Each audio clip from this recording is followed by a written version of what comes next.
Also, talking about how I worked 28 states, lived and worked across America, and how it completely changed my perspective in this country. So, let's just walk down there and yeah.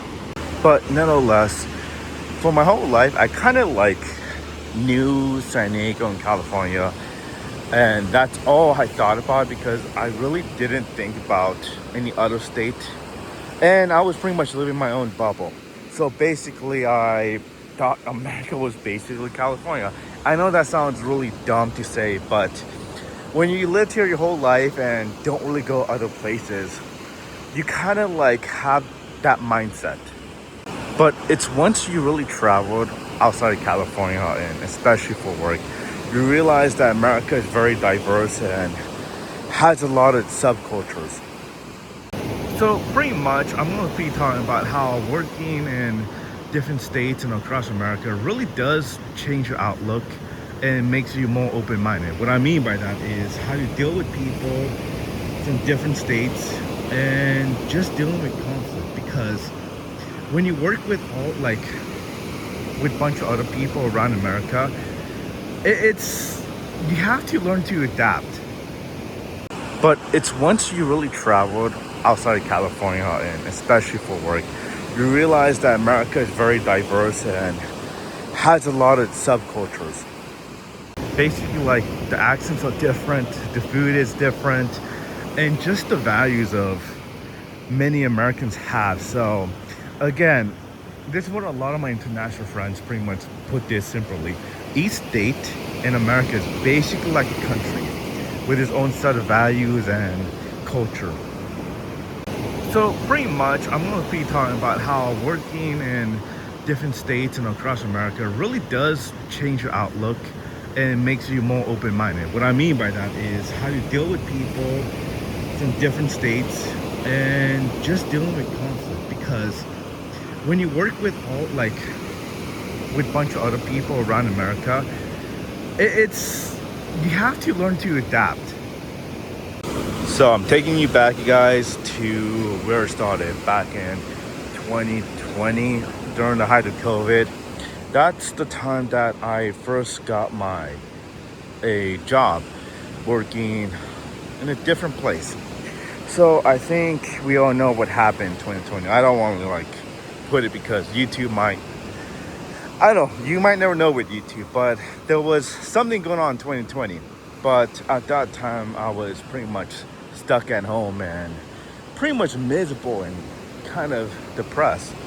But I think I met a friend from college who introduced me to a job opportunity. So I applied for it and thought nothing much about it. And I think not so long after, even 2 weeks, I got a phone call and, from the hiring recruiter. So basically, I sent my resume, all that stuff. We had an interview, and bang. Not long after, I think they wanted me to head to Reno in September of 2020. And my first job was working in Reno, Nevada. Beautiful place, loved it. And at that time, it was, exciting. I'm out of the house, got to travel, and compared to what's going on now and during that time. So we kind of did door knocking for a month in September. And Reno was a nice place, but I think once that job was done for a certain politician, we were assigned to go to New Hampshire. But this was not through flight. They wanted us to drive from Reno all the way to New Hampshire. That was basically a 3-day, 4-day drive because they needed a coworker with a car. That's why. So me and my coworker, Sean, I'm gonna name. But nevertheless, I continued that job for door knocking 2020 up until 2023, 2024. Don't really remember the details much of it, but I was still at college at that time. So I pretty much worked during summer or winter just to get some extra money for college because I needed to do something for my breaks. And now, fast forward, maybe 2026. Yeah, my bad. I got a new job It wasn't door knocking, it was data collecting. For like, for politicians. But again, I'm not gonna go into too much details because political stuff is not really like my thing in my channel, so I just want to stay clear from that. But nonetheless, we I was sent to Kentucky, Compton, yeah, next to Ohio, Cincinnati. Pretty much, I was staying in Kentucky for like a couple weeks. Then during that time, I went to Cincinnati. Just check it out. Beautiful place. Loved it. And the people were really kind. And I think after we finished that deployment, we went to South Carolina. And we pretty much worked around the state. Like 1 week we worked in like Columbia. The other week we worked in different parts. I kind of forgot because we were traveling so much. But unfortunately, that job made me work for a month straight. So yeah, I was noping out. Pretty much over 7 years, almost 7 years working, in different states. It made you appreciate this country a lot more. So it made me have a better understanding. Just this amazing country. So pretty much, let me talk about the two states that actually blew me away and had a little culture shock. My first one was New Hampshire, of course. I always talk about it. But damn, that place was absolutely gorgeous. During the fall time, the weather and like the beauty of it. I wish I had videos saved, but you just have to take my word for it. But I don't know, just walking in the woods and actually like experiencing New Hampshire fall was very scenic and relaxing. So I was there for like, I think October through late November in 2020. So it was perfect timing. The people were awesome. When just door knocking, I know it was during the height of the pandemic, but I expected people to be a little bit, I don't know, like mad or like hostile, like didn't want to talk to us because, at that time, like people were afraid to get sick. And yeah, like, I had to do what I had to do and I needed to work. But surprisingly, a lot of people were very kind and sweet to me. I had this old lady when I was door knocking invite me to her home and she made me her homemade apple pie. I think it was in Manchester, New Hampshire, like a little bit the outskirts, but amazing people. And the seafood at Seabrook, New Hampshire was delicious. So we were actually staying in Seabrook and it was a beautiful beach. There was a lot of seafood restaurants, so the seafood was good. I think it got a little bit more expensive now, but when I was there, a crab roll and a large lemonade was like $8. But remember, this was 2020. So even now, I do want to go back to New Hampshire when I have the opportunity. So one of these days, I will go back to New Hampshire. Then out of the 28 states, another state really surprised me was South Carolina, the place I went recently. If you kind of, been watching the channel, you know I've been to South Carolina recently. But the hospitality, the southern hospitality, was amazing. Like, so the state is warm, just like the people. And nonetheless, I think I got my first experience of like how I really love South Carolina. The people was, I know people from the East Coast, or like, not I mean West Coast, my bad. We don't have Waffle House. And Waffle House is it's a 24-hour like dine-in place. Think about Denny's, but cheaper. So I went to Waffle House the very first time. And my server, amazing lady. She was this energetic African-American woman, and she was in her 50s or 60s. But when I sit down, she just looked at me and said, "You're not from here, sweetie." Like, well, I'm from California. And I shouldn't said that because, Californians don't have a good rep. But nonetheless, she was happy. Like, "Oh, what brought you here to beautiful South Carolina?" Like, "Oh, I'm here for work," and just experiencing everything. And I told her this was my first time at Waffle House. So she pretty much told me what she recommended me, and again, sweet lady, I tipped her $20, and holy crap, she was so happy that she even said, no one ever tipped me that much money. I'm like, oh, I'm happy to, because you made my first time going to Waffle House very special because of you. So, and there's many, many stories like that in South Carolina that I experienced. And again, even just walking down the street, people say hello, good morning. And in California, we really don't do that. So if I walk down the street or like right there and wave to people, I'll say, good morning, sir. People will look at me as like I'm crazy. So, it was a little culture shock going to South Carolina because how nice people are over there. So, New Hampshire and South Carolina, amazing states. Go there. Especially for South Carolina's beach, amazing. And during the fall for New Hampshire, do it. I highly recommend it. But with the jobs I took, especially the two jobs requiring me to work, in different states. Unfortunately, I didn't live by myself. I lived with 6 coworkers, including with the boss. And, it was cool because, you make a lot of friends, especially with your coworkers. So it was pretty much a unique experience, but it did have its drawbacks. Having 6 people, you're bound to have issues, especially stuff that. So living with 6 people, you're bound to have issues, and especially with your boss. It was cool and a unique experience, but nonetheless, sometimes when there was conflicts, like someone not cleaning the dishes or leaving a mess in the kitchen or the bathroom, it was difficult at first, but it needed to be done.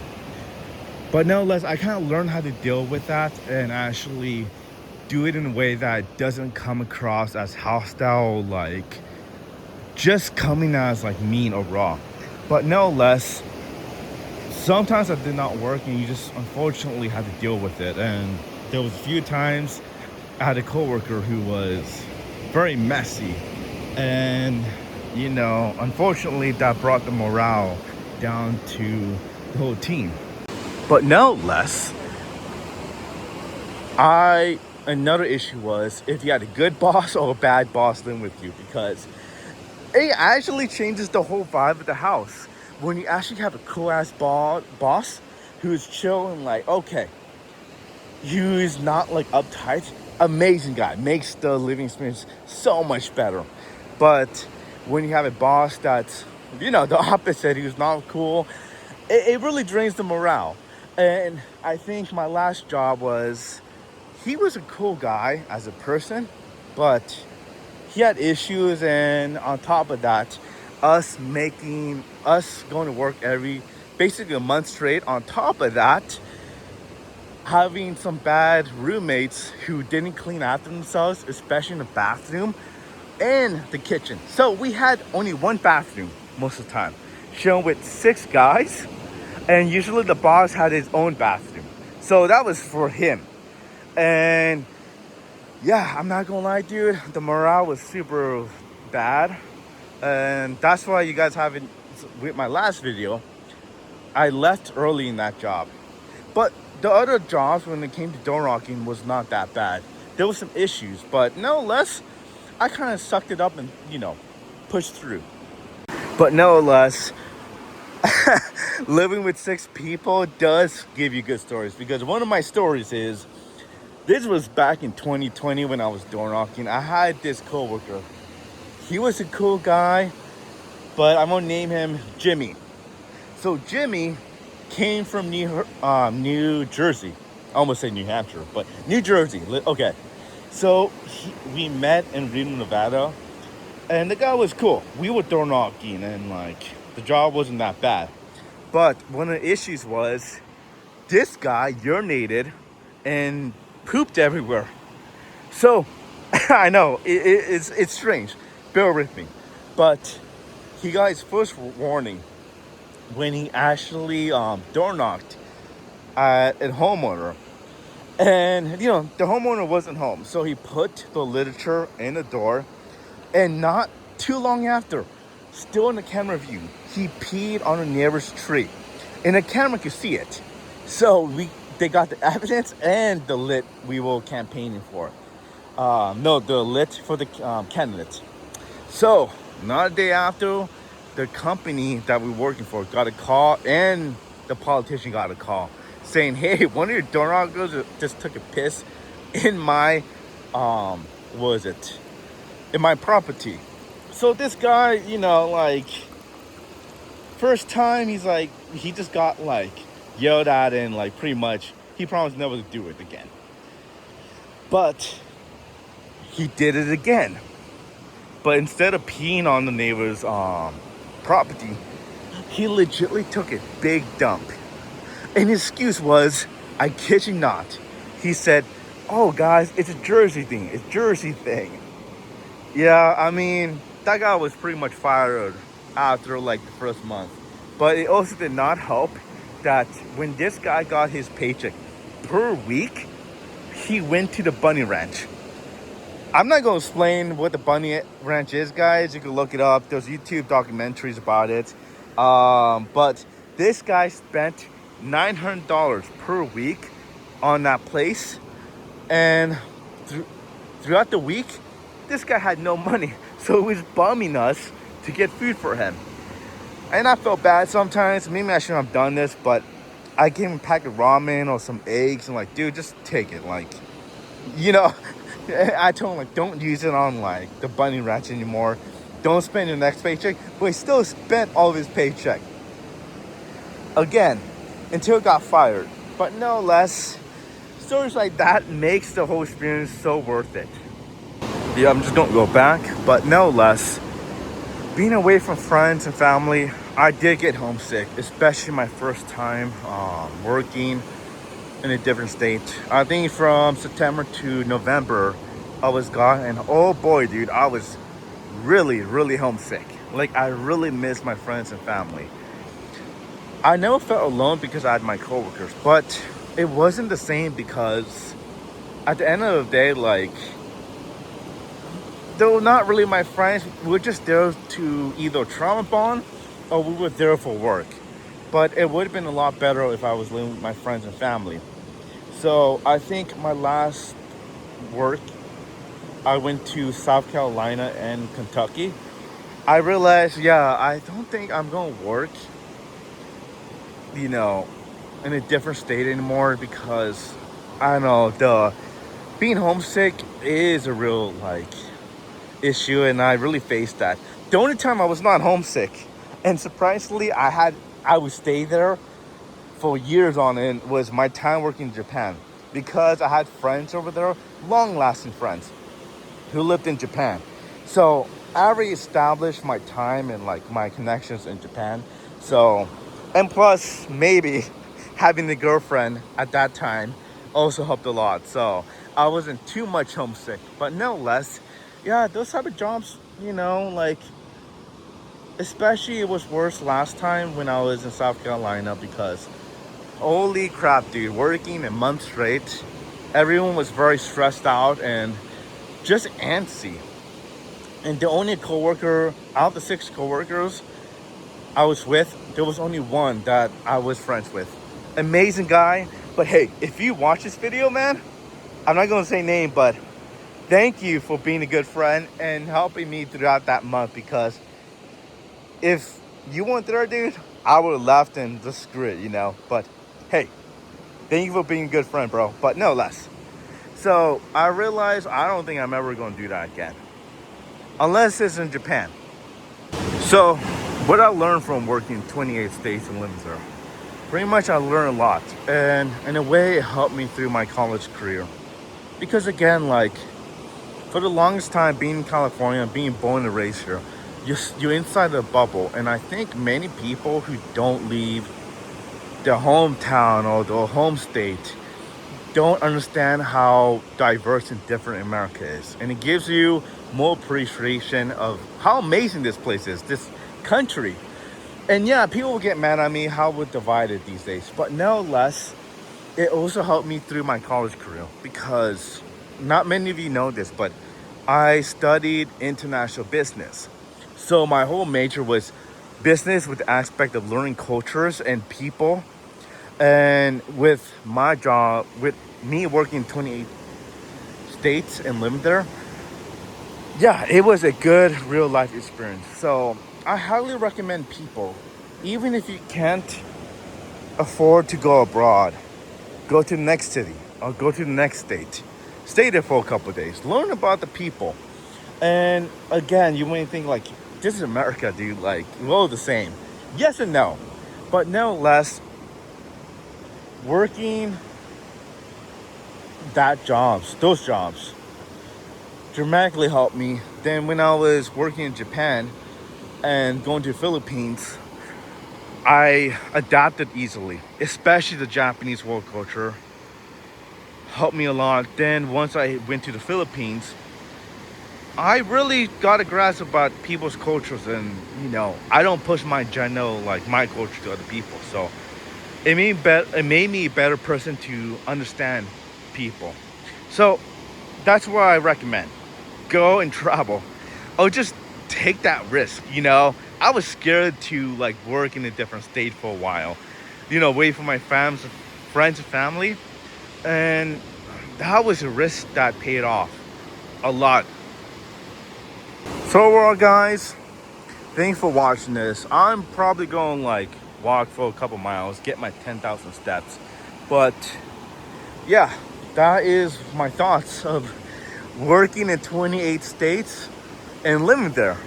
And I hope you guys enjoyed this video. Really, I hope you did. And tell me what you thought about this in the comments. And should I keep doing more videos like this? But like anyways, guys, like and subscribe, and I catch you guys later.